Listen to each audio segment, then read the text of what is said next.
Yes, three parts we divide into that. Yeah. The snake should be astrologically made. Yeah. It should like a not like any snake from this. A lot of people just get some sort of a wires and silver wire and convert into snake. That doesn't work like that. Okay. No, it will be properly done. And then physically you take out the caul syrup and you just divide into three different factions, and by that way you can get it off it. Okay. Yeah. Right. Okay, then thank you. Thank you, bye. अब हम चलते हैं अगले collar की तरफ, उनसे बात भी करते हैं और बात करते हैं आपसे भी, आपकी कॉल्स के, आपने कॉलर से भी। मैं बात कर रहा था पिछले कई हफ्तों से लड़का लड़की की कुंडली की इंडिपेंडेंट चेकअप करना चाहिए शादी करने से पहले। तो उसमें जो उनके पॉजिटिव पार्ट्स हैं, जो नेगेटिव पार्ट्स हैं, जो गुण और दोष हैं, उनको चेक करना चाहिए। तो पिछले कई हफ्तों से लड़के के बारे में चर्चा हो रही है कि लड़के की कुंडली में ये दोष हो सकता है, वो दोष हो सकता है। आज हम बात करेंगे जो आखिरी दोष है, जो जिसके बारे में चर्चा करनी बहुत जरूरी है। चलते जी कॉलर की तरफ से। 7वें साल हो जन ब्याह दे, उन्हें अपना असर देना ਹੁੰਦਾ ਹੈ, ਉਹ ਉਸ ਤੋਂ ਬਿਨਾਂ ਤੁਹਾਨੂੰ ਕਦੀ ਛੱਡੇਗਾ ਹੀ ਨਹੀਂ। ਜੇ ਤੁਹਾਡਾ ਮੰਗਲਿਕ ਨੂੰ ਮੰਗਲਿਕ ਨਿਊਟਰਲਾਈਜ਼ ਕਰ ਦੇ, ਫਿਰ ਵਿਵਾਹਿਤ ਜੀਵਨ 'ਚ ਇਹ ਤਾਂ ਜ਼ਰੂਰ ਹੈ ਕਿ ਥੋੜੀ ਬਹੁਤੀ ਹਲਚਲ ਰਹਿੰਦੀ ਹੈ, ਲੇਕਿਨ ਸਰਵਾਈਵ ਕਰ ਜਾਂਦੇ ਹੈ। लेकिन थोड़ा इतने मंगल दे नाल कट नहीं रहा, न्यूट्रलाइज नहीं कर रहा, ये उधर ही बैठा है। मतलब तो जिदा थोड़े को की है एक होल है, चाबी है, लेकिन उस की लग नहीं रही। ये जरूर है दोनों का उस तरह बनना चाहिए, लेकिन इस तरह ये थोड़ा मंगल ना कट नहीं रहा, न्यूट्रलाइज नहीं हो रहा। इस करके वन ऑफ द प्रॉब्लम हैगी है। बाकी थोड़े हस्बैंड है मंगलबद्ध, उन्होंने मंगलिक हो, कल्ला ही मंगलिक नहीं है, मंगल उन्होंने मतलब अशांति लेके आने वाला है। उन्होंने मंगल है अशांति आ रहा है, वो डिस्ट्रक्टिव है, नेगेटिव है। कई बार मंगलिक होंगे है आमतौर पर मंगलबद्ध ना, मंगलबद्ध मंगलिक तो ज्यादा खराब है, बहुत ज्यादा वो तबाही लेके आ जाता है। थोड़े हस्बैंड मंगलबद्ध है, मंगलिक भी है नाले मंगलबद्ध भी है। तुसी मंगलबद्ध नहीं हो, तुसी मंगलिक हो कल्ले। हाँ जी, हुण तुसी सवाल दसो की है। मैं ਤੁਹਾਨੂੰ ਇਹੀ ਪੁੱਛਣਾ ਚਾਹੁੰਦੀ ਸੀ ਕਿ ਹੁਣ ਜਿੱਦਾਂ ਸਾਡਾ ਅੱਗੇ ਕਿੱਦਾਂ ਸਾਡਾ ਸਾਥ ਹੈਗਾ ਆ ਕਿ ਦੋ ਇੱਕ ਚੀਜ਼ਾਂ ਪ੍ਰੋਬਲਮ ਹੈਗੀਆਂ। ਤੁਹਾਡੀ ਕੁੰਡਲੀ 'ਚ ਕਾਲ ਸਰਪ ਯੋਗ ਹੈ, ਜਿਹੜਾ ਤੁਹਾਡੀ ਮੈਰਿਜ ਲਾਈਫ ਨੂੰ ਜਾਂ ਲਾਈਫ ਨੂੰ ਕਾਫੀ ਜ਼ਿਆਦਾ ਫਲਕਚੁਏਸ਼ਨ ਲੈ ਕੇ ਆਏਗਾ, ਉਹ ਜ਼ਿਆਦਾ ਖਰਾਬੀ ਤੇ ਹੈ। ਤੁਹਾਡੇ ਹਸਬੈਂਡ ਦਾ ਮੰਗਲ ਬਦਲੇ, लेकिन मैं ਤੁਹਾਨੂੰ कुछ उपाय दे देना है, वो तुसी करने की कोशिश करो प्लीज। चलते हैं अगले कॉलर की तरफ, उनसे बात भी करते हैं और बात करते हैं ज्योतिष चर्चा के बारे में भी। ज्योतिष चर्चा में हम जा रहे हैं अगले कॉलर की तरफ। हेलो, हम बात करते हैं ज्योतिष चर्चा के बारे में भी। ज्योतिष चर्चा के बारे में हम ये कहेंगे कि जैसे लड़का लड़की कुंडली हम चेकअप करते हैं, लेकिन उसके बारे में एक जो आखिरी जो लड़के की कुंडली में हम देखना होता है कि कहीं लड़के की कुंडली में विदुर योग तो नहीं। ये तो नहीं कि शादी करने के बाद ये साहब विदुरी हो जाएंगे, यानी कि वाइफ की डेथ इनकी कुंडली में है। वो देखना बहुत अपने आप में जरूरी होता है, क्वाइट इंपॉर्टेंट। लड़की की कुंडली में जब शादी करने से पहले ये चेकअप करना कि लड़की की कुंडली में, जैसे लड़की की कुंडली में ये देखना बहुत जरूरी होता है कि कहीं विधवा योग तो नहीं इसके कहीं लिखा, या इसी तरह लड़के की कुंडली में विदुर योग या विडोवर तो नहीं जो बन जाएंगे, तो ये देखना बहुत जरूरी है। अब इस हालात में विदुर योग होते हैं आमतौर पे। अगर आप जन्म कुंडली देखें, जन्म कुंडली के अगर यानी 12 घर है, अगर छठे घर में यानी 6th हाउस में मंगल विराजमान हो, 7वें भाव में राहु हो और 8वें घर में शनि हो, तो विदुर योग बन जाता है। चलते हैं जी कॉलर की तरफ। किसी की जन्म कुंडली के छठे घर में हो और राहु 7वें भाव में हो और शनि 8वें भाव में हो, तो ऐसे लोग विदुर हो जाते हैं, यानी विडोवर हो जाते हैं। सूर्य लग्न में हो और शनि 7वें भाव में हो, सूर्य और शनि का जब युद्ध होता है तो वीनस का यानी शुक्र ग्रह का विनाश हो जाता है, तो ऐसे लोग भी विदुर हो जाते हैं। चलते हैं जी ब्रेक की तरफ, बहुत जल्द मिलते हैं ब्रेक के बाद। देश भी नीच हो जाए तब भी विदुर योग बन जाता है, यानी विडोवर योग बन जाता है। अगर कन्या, अगर लगन किसी का लगन कन्या हो, यानी किसी का जो राइजिंग साइन है, एसेंडेंट है, वो वर्गो हो, तो उस वहां पे सूर्य विराजमान हो, लगन में सूर्य विराजमान हो और 7वें भाव में शनि विराजमान हो, तब भी विदुर योग बन जाता है, यानी मिसेस की, श्रीमती जी की वाइफ की डेथ हो सकती है। अगर जो वीनस है, जो किसी की कुंडली में भी, किसी मर्द की कुंडली में भी, किसी मेल की कुंडली में जो वीनस है यानी जो शुक्र है वो उनकी पत्नी है, उनकी वाइफ है। अगर वीनस नीच हो जाए यानी कन्या राशि में चला जाए या वर्गो में चला जाए, और या चंद्रमा बहुत नीच हो जाए, वृश्चिक राशि में चला जाए, स्कॉर्पियो में चला जाए, और ऐसे जो ग्रह अगर छठे घर में आ जाए या चौथे घर में हो जाए, तब भी ऐसे लोगों की विदुर योग यानी विडोवर योग बन जाता है। अगर किसी की जन्म कुंडली में वीनस यानी शुक्र जो ग्रह है वो छठे घर के स्वामी के साथ यूनियन बना ले, एसोसिएट हो जाए, चाहे छठे घर में बैठ जाए, तब भी विदुर योग बन जाता है, यानी शादी होने के बाद वाइफ की डेथ हो सकती है। अगर शुक्र पाप ग्रहों से ग्रसित हो जाए, पापी ग्रह बहुत ज्यादा शुक्र के साथ हो, उसमें यह होता है कि कई बार वाइफ चिड़चिड़े के स्वभाव की हो सकती है, या वाइफ की हेल्थ ठीक नहीं रहती, या वाइफ की शरीर में कोई ना कोई दर्द शुरू हो जाता है, या कई बार शुक्र पापी ग्रहों के साथ हो, ऐसे लोगों को जो ख्यालात के यानी जो विजन है, जो आपका मन के जो ख्याल हैं, वो कई बार शादी के लिए इतने अच्छे नहीं होते, रिलेशनशिप के लिए इतने अच्छे नहीं होते। अगर शुक्र वैसे ही कमजोर पड़ा हो, जन्म कुंडली में वैसे ही शुक्र का जो स्ट्रेंथ है, वीनस की जो स्ट्रेंथ है बहुत ज्यादा कमजोर हो, तब भी शादी के लिए वो यानी वाइफ की स्टेबिलिटी या वाइफ की सर्वाइविंग के लिए वो इतनी अच्छी नहीं मानी जाती। अगर शुक्र चौथे घर में हो, अष्टम भाव में हो, लेकिन किसी पापी ग्रहों के साथ बैठ जाए, तो ऐसे लोगों की जो वाइफ होती है वो कहीं ऊंचाई से गिर के उनकी डेथ हो जाती है।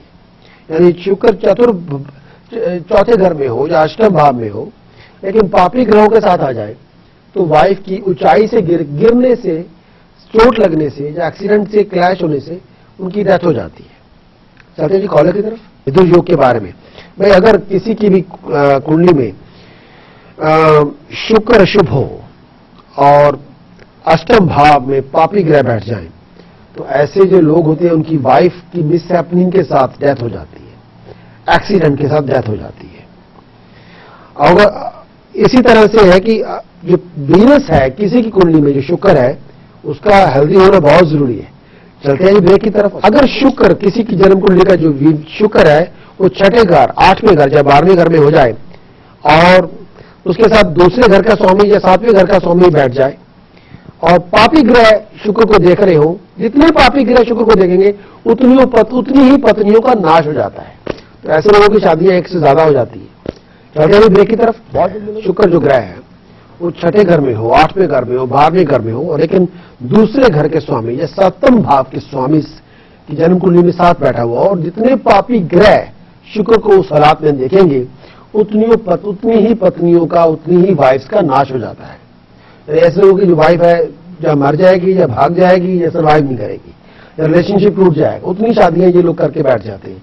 लेकिन उतने सारा कुछ करने के बाद भी कई बार घर बसने के चांसेस नहीं होते।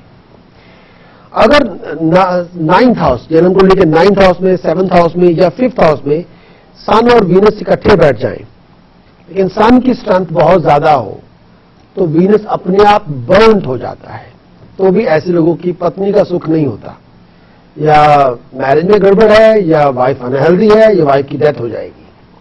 और अगर शुक्र और बुध 7वें भाव में हो, लेकिन उनकी स्ट्रेंथ बहुत नेगेटिव हो, तब भी ऐसे लोग पत्नी विहीन हो जाते हैं, लेकिन वाइफ नहीं होती। अगर चंद्रमा जन्म कुंडली में, अगर चंद्र कुंडली देखें उसके 7वें भाव में, चंद्र कुंडली के 7वें भाव में मंगल, शुक्र और शनि हो जाए, तो ऐसे लोगों की भी वाइफ नहीं होती, पत्नी, उसको स्त्रीहीन कहते हैं, पत्नी नहीं होती। कहते हैं जी कॉलर किसी पर्टिकुलर मैथडोलॉजी को यूज करके आप प्रेयर करें। प्रेयर तो एक अपने आप में बहुत बड़ा उपाय है। आप किसी भी धर्म को बिलोंग करते हैं, उसमें बंदगी है, ताबिया है। चलते हैं जी अपने पहले कॉलर की ज्योतिष चर्चा के बारे में भी। ज्योतिष चर्चा में जो सबसे बड़ा सवाल था, पिछले कई हफ्तों में हमने लड़कों के बारे में बहुत सी बातें की थी। उनके बारे में कुंडली में क्या हम देख सकते हैं, क्या चीजें जरूरी होती हैं। इसी तरह शादी से पहले लड़की की भी कुंडली का इंडिपेंडेंट चेकअप करवाना चाहिए, क्योंकि जिनकी शादी हो रही है, जिनके साथ शादी हो रही है, शायद इस जो पर्टिकुलर ये एस्पेक्ट्स हैं, ये बहुत ज्यादा इंपॉर्टेंट है। कुछ चीजें हैं जो किसी भी लड़के को लड़की के बारे में जाननी जरूरी होती है ज्योतिष के मुताबिक। पहला है उनकी विमेन्स हेल्थ, यानी औरत की जो औरतों वाली हेल्थ होती है, विमेन्स हेल्थ, उसकी कोई विमेन्स हेल्थ को लेके कोई प्रॉब्लम्स तो नहीं है। अगर आप किसी के साथ शादी कर रहे हैं, उनकी विमेन्स हेल्थ यानी उनका मेंस्ट्रुएशन साइकिल डिस्टर्ब है या यूरिनरी यूट्रस को लेके प्रॉब्लम है, तो फिर कई बार रिलेशनशिप को, प्रैक्टिकलिटी ऑफ द रिलेशनशिप वो बनती नहीं है। तो ये विमेन्स हेल्थ को चेकअप करना ज्योतिष के साथ, ज्योतिष के हिसाब से भी बहुत जरूरी होता है। दूसरी बात, पुराने वक्तों में ये बहुत देखा जाता था, आजकल लोग भूलते जा रहे हैं, विश कन्या। पुराने वक्तों में ये बहुत जरूरी हो। चलते हैं कॉलर की तरफ से, करते हैं ज्योतिष चर्चा के बारे में। एक तो है कि लड़की की कुंडली देखने से पहले उनकी विमेन्स हेल्थ का चेकअप होना बहुत जरूरी है। दूसरा, विश कन्या योग। विश कन्या योग, अगर आपकी शादी विश कन्या से हो जाती है तो कई बार परिवार, जिसकी शादी विश कन्या से हो, परिवार की तबाही हो जाती है। ऐसी जो लड़की होती है ससुराल वालों के लिए तबाही का बायस बन जाती है। तो विश कन्या के बारे में ये होता है कि ऐसी लड़की खुद भी फिजिकली इतनी खुश नहीं होती, यानी शरीर को कोई ना कोई बीमारी चिपटी रहेगी। और दूसरा कि जो हस्बैंड की पूरी फैमिली में एक बहुत ज्यादा क्राइसिस सिचुएशन आ जाएगी एकदम से शादी होने के बाद, और पैसे की भी कोई बरकत नहीं होती और पैसे की बहुत तंगी होती है। यानी ऐसी, और जो लड़की की शादी होती है, विश कन्या के आमतौर पे होता है कि जिंदगी में दुख बहुत होता है और औलाद पैदा होने के बारे में भी बड़ी अनसर्टेनिटी रहती है। केवल बच्चे पैदा होने के बाद भी लाइफ में बहुत ज्यादा प्रॉब्लम शुरू हो जाती है।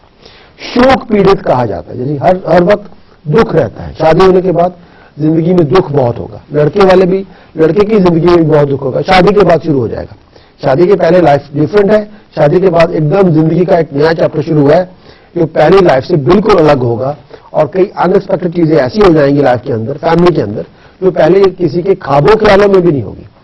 तो विश कन्या भी योग देखना लड़की की कुंडली के मुताबिक बहुत जरूरी है शादी से पहले। और ये जो चीजें मैं बोल रहा हूं, कई बार जो कंपैटिबिलिटी लोग करते हैं, ये चीजें कोई नहीं देखता, सीधा गुण मिलाए। जैसे फास्ट फूड है, ये फास्ट काम हुआ, फास्ट या सोनू हुई, चलो चलते जी कॉलर की तरफ। जो मैंने कहा था कि इंडिपेंडेंट चेकअप करना है हमने, और बहुत जरूरी है। लड़की, किसी लड़का हो लड़की हो, शादी से पहले उनका इंडिपेंडेंट चेकअप करना बहुत जरूरी है। एक हेल्थ का चेकअप जो एस्ट्रोलॉजी से विमेन्स हेल्थ का देखते हैं। दूसरा, विश कन्या योग ना हो। किसी की शादी अगर विश कन्या से हो जाए तो परिवार के अंदर बहुत तबाही होती है, लेकिन जिसका विश कन्या योग बना हुआ हो वो खुद बहुत दुखी रहती है, बहुत परेशानी होती है लाइफ के अंदर। लाइफ ही, मैट्रिमोनी जो लाइफ होती है, जो मैरिड लाइफ है, वो ही एक तरह का दंड है, यानी वो ही एक पनिशमेंट है, कैपिटल पनिशमेंट लाइफ, ऐसी चीज होती है। ये विश करना योग का, इनको अगर शादी से पहले किसी को हो तो इसका उपाय निवारण करवाना बहुत जरूरी है। लेकिन आजकल जो बहुत फास्ट सब कुछ हो रहा है, बहुत लोगों को समझ भी नहीं है विश करना क्या होती है, और बहुत लोग उसके बारे में ज्यादा जानते भी नहीं है, और लोग कंपैटिबिलिटी करके बस गुण मिला के जो 1/3 है फटाफट शादी करने की कोशिश करते हैं। ये जो बातें मैं आपसे कह रहा हूं, कई बार लोग इन बातों का ध्यान नहीं रखते। हाँ, शादी होने के बाद फिर पूछते फिरते हैं सारी दुनिया से, ये प्रॉब्लम है, वो प्रॉब्लम है, और फिर उसका कुछ सोचते हैं कुछ जल्दी कोई काम हो जाए, कोई उपाय हो जाए, फटाफट कुछ ठीक हो जाए। फिर वो कई बार वो बात बनती नहीं है। तो हम अगर जब गाड़ी भी लेनी होती है तो हम 10 जगह जाके देखते हैं कौन सी गाड़ी लेनी है, गाड़ी में बैठ के देखते हैं, उसको चला के भी देखते हैं, पूरा कुछ उसके बारे में पूरा पता भी करते हैं। आजकल तो लोग बहुत रिसर्च करते हैं, लेकिन जब मैरिज करवानी होती है बहुत जल्दी हो जाती है, जैसे कोई हाथ से कोई चीज निकल जा रही है, पता नहीं मिलेगी या नहीं मिलेगी। लेकिन जल्दी में लोग वो कई बार बहुत बड़ी मिस्टेक्स कर लेते हैं। तीसरा काम, अगर लड़की का जन्म गंडमूल पे पैदा हुआ हो लेकिन गंडमूल शांत ना हो। चलते हैं जी कॉलर की तरफ। आप किसी की मैरिज के बारे में पूछना चाहते हैं, लेकिन आपके पास 2 डेट ऑफ बर्थ है, तो मेरी आप सबसे रिक्वेस्ट है हाथ जोड़ के कि आप जब फोन कॉन्वर्सेशन हमारी शुरू होती है, सबसे पहले वो ही बोलिए कि आपने कंपैटिबिलिटी करवानी है। इससे आपका और हमारा समय बच जाएगा। तो मैं उसी फॉर्मेट में सीधा चला जाऊंगा जिसमें मैं आपको कंपैटिबिलिटी करके दे सकता हूं। लेकिन उसको स्टार्ट में कहना बहुत जरूरी होता है आपके लिए और मेरे लिए भी। और आज फिर हम बात कर रहे हैं ज्योतिष चर्चा के